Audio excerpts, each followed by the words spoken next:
Ngalan ng Ama at ng Anak at ng Espiritu Santo. Amen. Ang pagpapala ng ating Panginoong Hesukristo, ang pag-ibig ng Diyos Ama, at ang makikipagkaisa ng Espiritu Santo naway sumainyong lahat.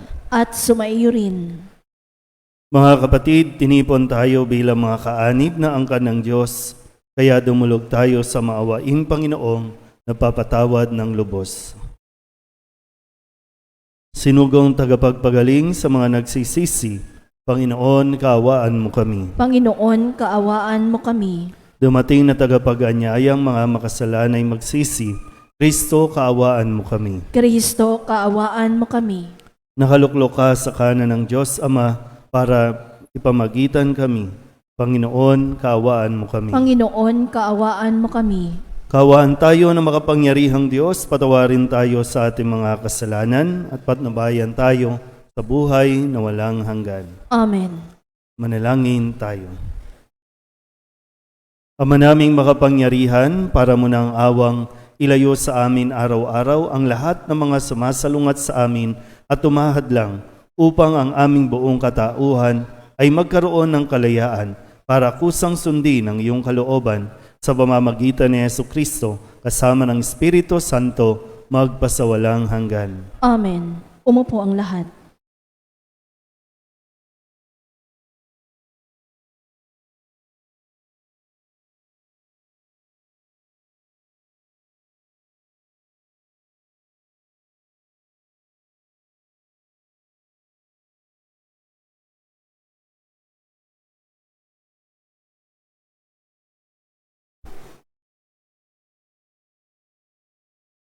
Pagbasa. Ang simula ng sulat ni Apostol San Pablo kay Tito. Mula kay Pablo, alipin ng Diyos at apostol ni Jesucristo. Sinugo ako upang patibayin ang pananalig ng mga hinirang ng Diyos, palawakin ang kanilang kaalaman tungkol sa katotohanang makapaglalapit sa atin sa Diyos, at bigyan ng pag-asa sa buhay na walang hanggan. Bago pa lalangin ang sanlibutan, ang buhay na ito'y ipinangako na ng Diyos na hindi marunong magsinungaling. Ipinahayag naman ito sa takdang panahon at ipinagkatiwala sa akin upang ipangaral. Ayon sa utos ng Diyos na ating tagapagligtas. Kay Tito, tunay kong anak sa pananampalatayang ipinagkaloob sa ating lahat. Sumaiyo nawa ang pagkalinga at kapayapaan mula sa Diyos Ama at sa ating tagapagligtas na si Kristo Jesus. Iniwan kita sa Kreta upang ayusin ang mga bagay na wala pa sa ayos at pumili ng matatanda sa simbahan sa bawat bayan ayon sa itinagubilin ko sa iyo. Ang pipiliin mo'y yaong walang maaaring ipintas, minsan lang nag-asawa, ang mga anak ay mananampalataya at hindi magugulo o matitigas ang ulo. Kailangang walang kapintasan ang isang tagapangasiwa ng simbahan, sapagkat ang mamamahalaan niya ay mga gawaing ukol sa Diyos.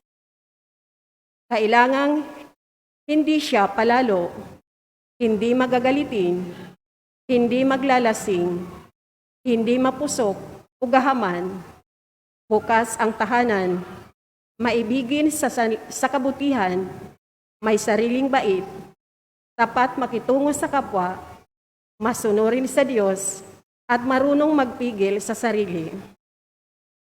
Kailangang matatag siyang nanghahawak sa tunay na aral upang ito'y maituro sa iba at maipakilala ang kamalian ng mga sumasalungat dito.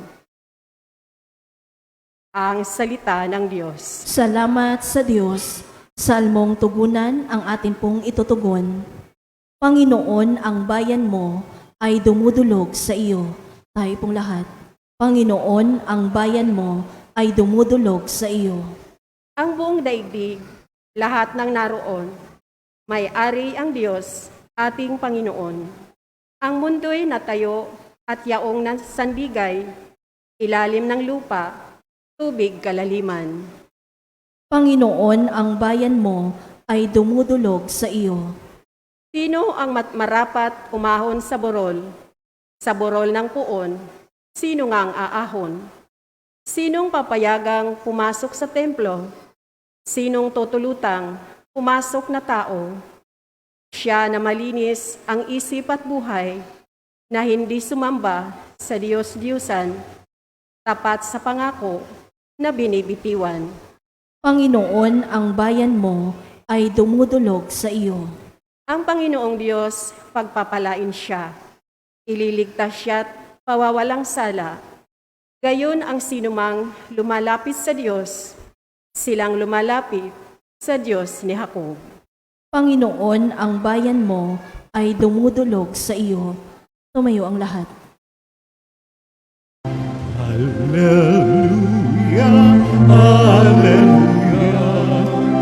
Wigay mo, o nakikinig ako sa iyong mga salita.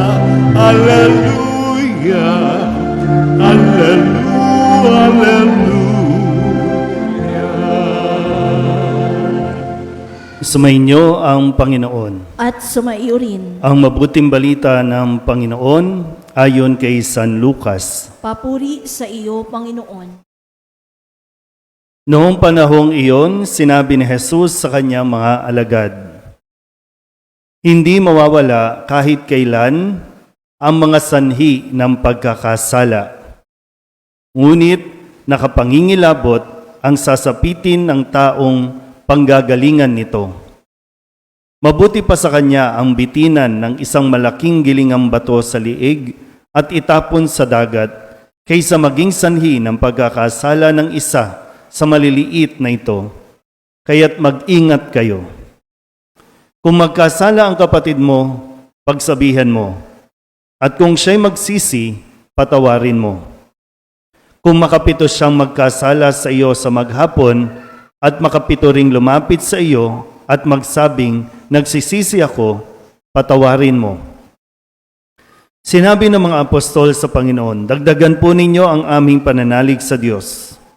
Tumugon ang Panginoon, "Kung maging sinlaki man lamang ng butil ng mustasa ang inyong pananalig sa Diyos, masasabi ninyo sa puno ng sekomorong ito, mabunot ka at matanim sa dagat at tatalima ito sa inyo."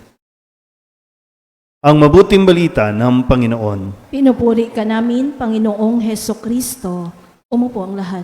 Isang magandang araw po sa inyong lahat.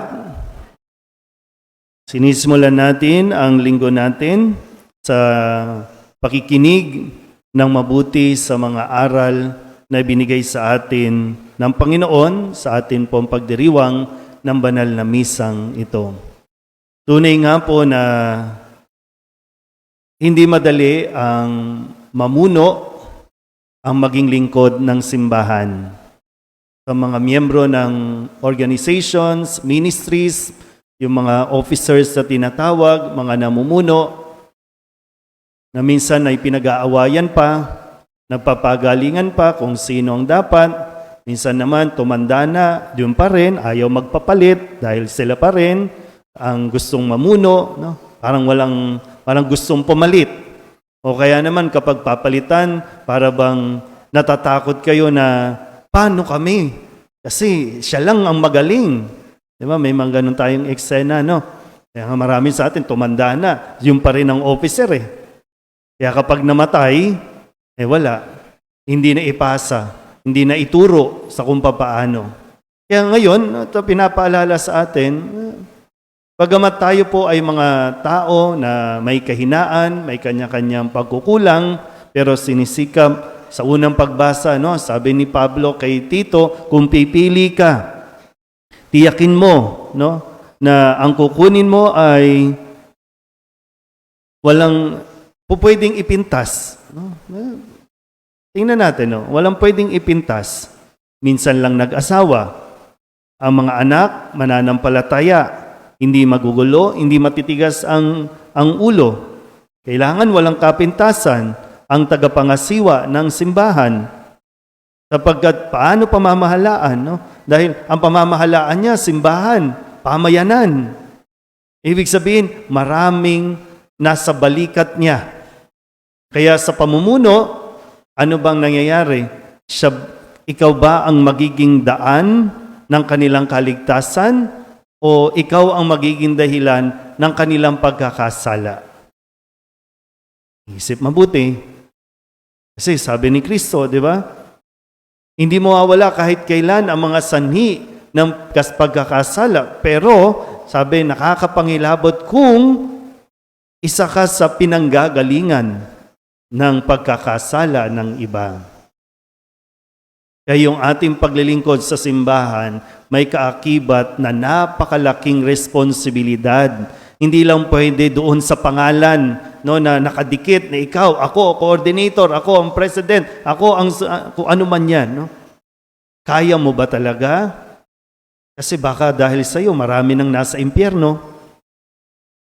Ako ba bilang pari? No?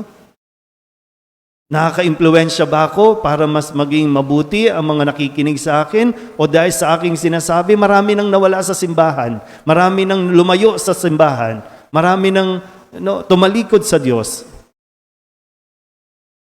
Diba? Sabi dito, mabuti pa sa kanya yung bitina ng isang malaking bato at ihulog o itapon sa dagat.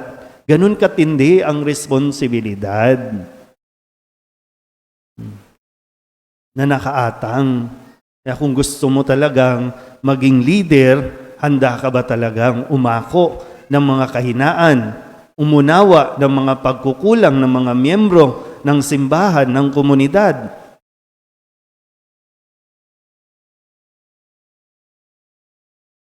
Paano? Anong gagawin natin?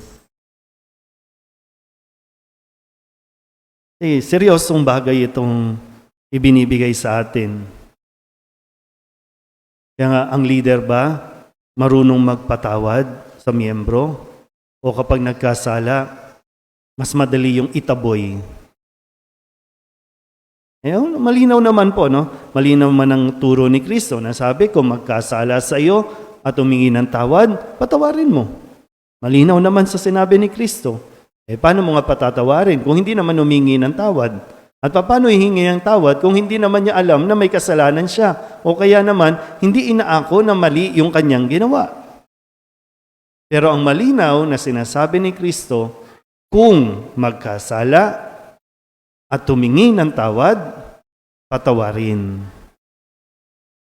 Kung 7 beses nagkasala, 7 beses din na lumapit, 7 beses din patatawarin.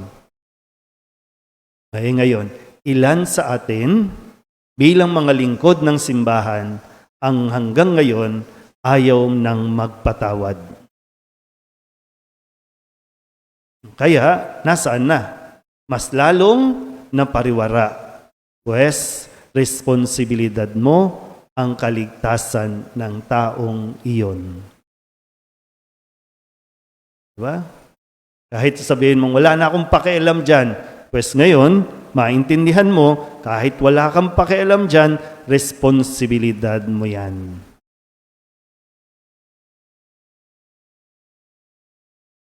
Wala na, uwian na. Yeah. Ito na lang eh. Kaya sana patuloy tayong magdasal sa Diyos kung paano ang mga alagad niya humingi-hingi ng dagdag na pananampalataya. Pero sabi, kahit kasing laki lang ng butil ng mustasa, sapat para magampanan natin ng ayon sa kagustuhan ng Diyos ang mga misyon at responsibilidad na nasa ating balikat. Amen? Magsitayo ang lahat. Itinuturo ng ating guro na ang kahulugan ng pagiging alagad ay ang radikal na pagtanggi sa kasamaan. Inialay natin ang ating mga panalangin ngayon nang may pagpapasyang magsakripisyo upang sundan ang Panginoon. Ang ating pong itutugon, Panginoon, sumaamin nawa ang iyong kapangyarihan. Panginoon, sumaamin nawa ang iyong kapangyarihan.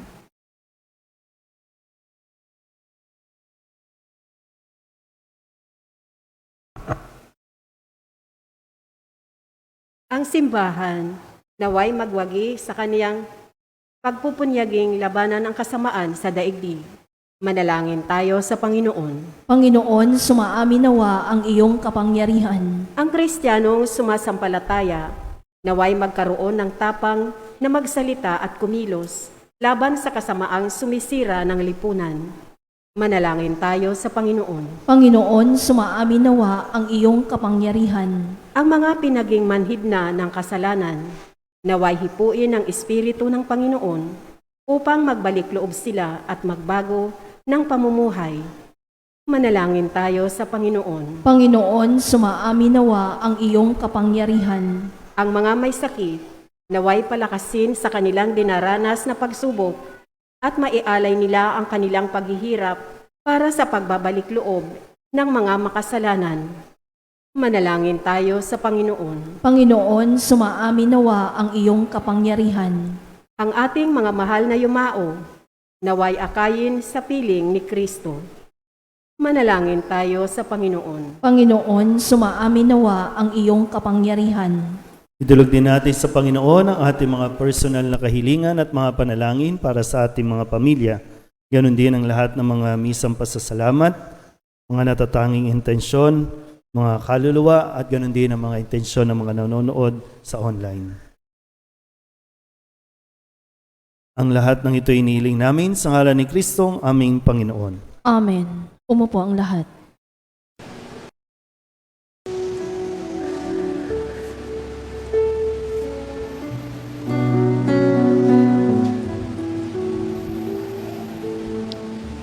Panginoon,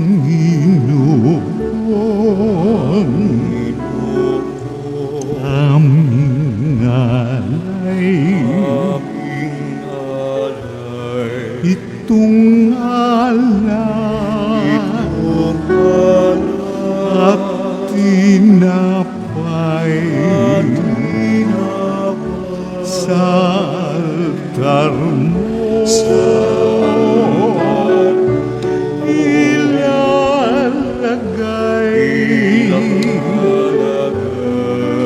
Tanggapin sa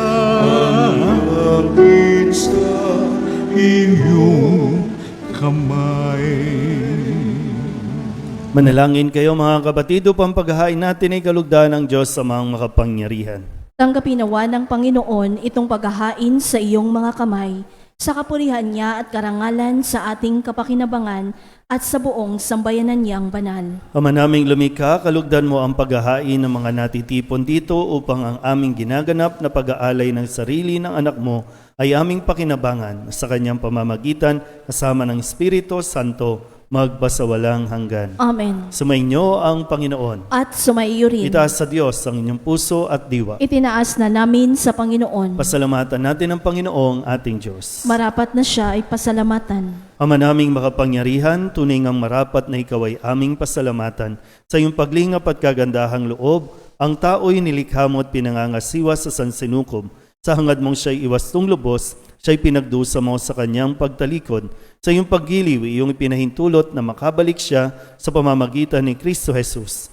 Kaya kaysa ng mga anghel na nagsisiawit ng papuri sa iyo nang walang humpay sa kalangitan, kami nagbubunyi sa iyong kadakilaan. Santo, Santo, Santo, Panginoong Diyos na makapangyarihan, napupuno ang langit at lupa ng kaluwalhatian mo.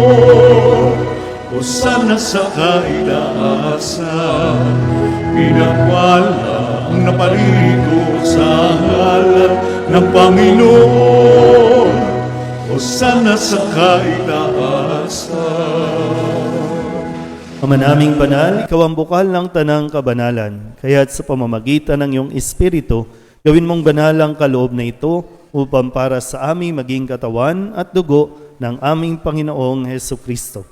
Bago niya pinagtiis ang kusang loob na maging handog, inawakan niya ang tinapay, pinasalamatan kaniya, pinaghati-hati niya iyon, iniabot sa kanyang mga alagad at sinabi, "Tanggapin ninyong lahat ito at kanin, ito ang aking katawan na ihahandog para sa inyo."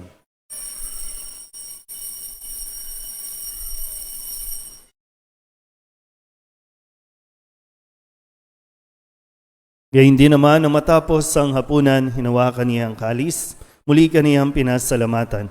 Iniabot niya ang kalis sa kanyang mga alagad at sinabi, "Tanggapin ninyong lahat ito at inumin. Ito ang kalis ng aking dugo, ng bago at walang hanggan tipan. Ang aking dugo na ibubuhos para sa inyo at para sa lahat sa kapagpapatawad ng mga kasalanan. Gawin ninyo ito sa pag-alaala sa akin."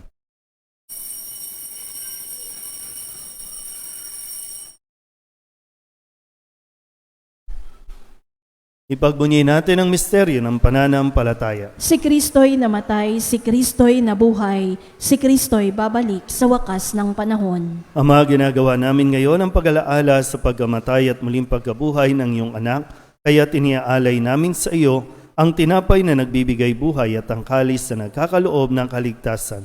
Kami napapasalamat dahil kami iyong minarapat na tumayo sa harap mo para maglingkod sa iyo.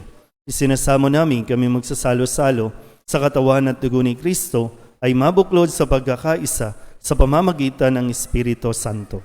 Ama, lingapin mo ang iyong simbahang laganap sa buong daigdig. Puspusin mo kami sa pag-ibig kay San Francisco na aming Papa at ni Jose na aming Obispo at ng Tanang Kaparian. Alalahanin mo rin ang mga kapatid naming nahimlay na may pag-asang sila'y muling mabubuhay, gayon din ang lahat ng mga pumanaw. Kawaan mo sila at patuloyin sa iyong kaliwanagan. Kawaan mo at paginapating kaming lahat na makasalo sa iyong buhay na walang wakas. Kaysa ng mahal na Birhen Maria na Ina ng Diyos, ng kabiyak ng puso niyang San Jose. Kaysa ng mga apostol at ng lahat ng mga banal na namuhay dito sa daigdig ng kalugod-lugod sa iyo, may pagdiwang nawa namin ang pabupuri sa ikararangal mo sa pamamagitan ng iyong anak na aming Panginoong Hesukristo. Sa pamamagitan ni Kristo, kasama niya at sa Kanya, ang lahat ng parangal at papuri ay sa iyo, Diyos Amang makapangyarihan, kasama ng Espiritu Santo, magpasawalang hanggan. Amen. Amen. Amen.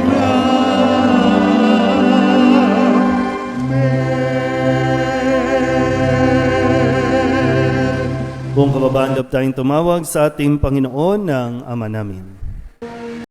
Ama namin, Sumasalangit ka, sambahin ang ngalan mo, mapasa amin ang kaharian mo, sundin ang loob mo dito sa lupa para nan sa langit.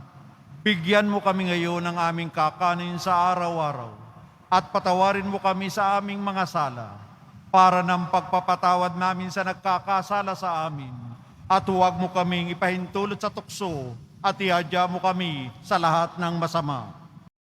inihiling namin kami iadya sa lahat ng masama, pagkalooban ng kapayapaan araw-araw, iligtas sa kasalanan at ilayo sa lahat ng kapahamakan, samantalang aming pinananabikan ang dakilang araw ng pagpapahayag ng tagapagligtas naming si Jesucristo. Sapagkat iyo ang kaharian at ang kapangyarihan at ang kapurihan magpakailanman. Amen. Panginoong Jesucristo, sinabi mo sa iyong mga apostol, kapayapaan ang iniiwan ko sa inyo, ang aking kapayapaan ang binibigay ko sa inyo. Tunghayan mo ang aming pananampalataya at huwag ang aming mga pagkakasala. Pagkalooban mo kami ng kapayapaan at pagkakaisa ayon sa iyong kalooban, kasama ng Espiritu Santo, magpasawalang hanggan. Amen. Ang kapayapaan ng Panginoon ay laging sumainyo. At sumaiyo rin. Magbigayan po tayo ng kapayapaan sa isa't isa.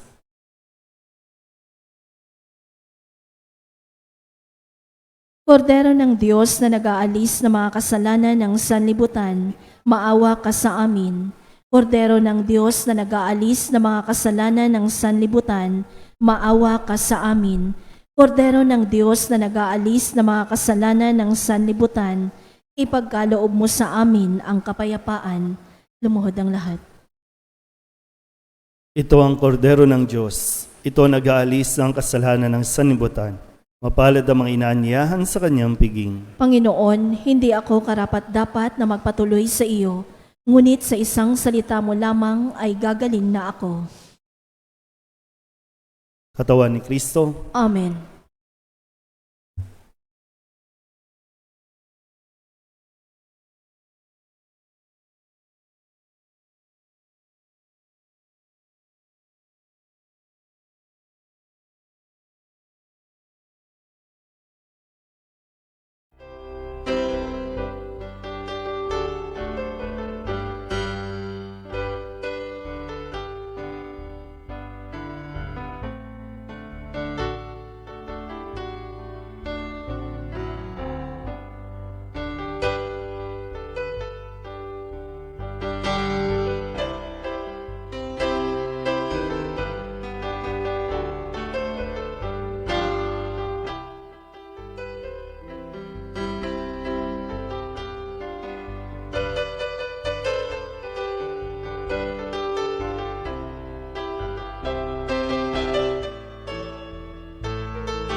Alam natin na si Jesus ay nariyan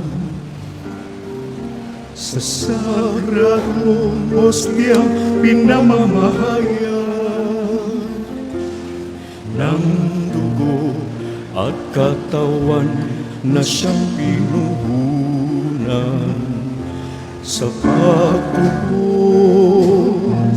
sa ating kasalanan. Nasa Kanya ang ating kaligtasan, nasa Kanya ating katahimikan. Purihin siya habang tayo'y may buhay, sambahin siya magpakailanman.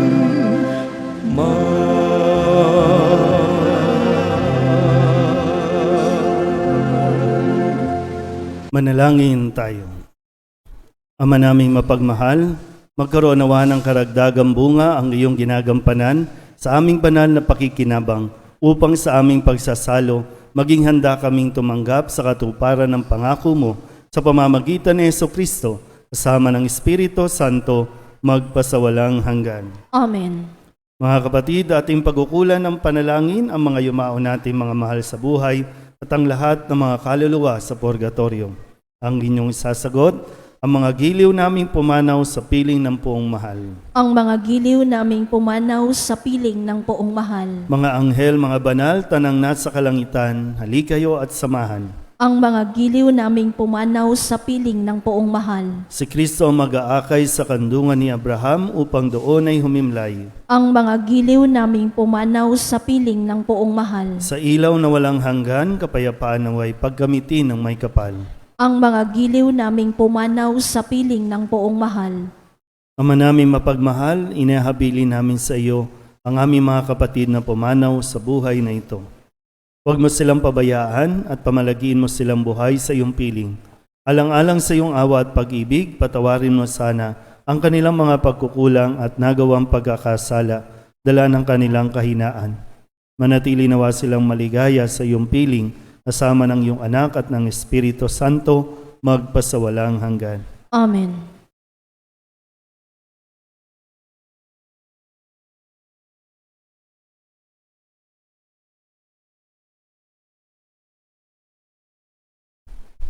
Kapayapaan kailanman ang igawad ng may kapal sa mga yumaong ating mahal. Sila nawa ay silayan ng ilaw na walang hanggan. Sumainyo ang Panginoon At sumaiyo rin. at pagpalain kayo ng makapangyarihang Diyos, Ama at Anak at Espiritu Santo. Amen. Tapos sa banal na misa, humayo tayo sa kapayapaan ni Kristo. Salamat sa Diyos.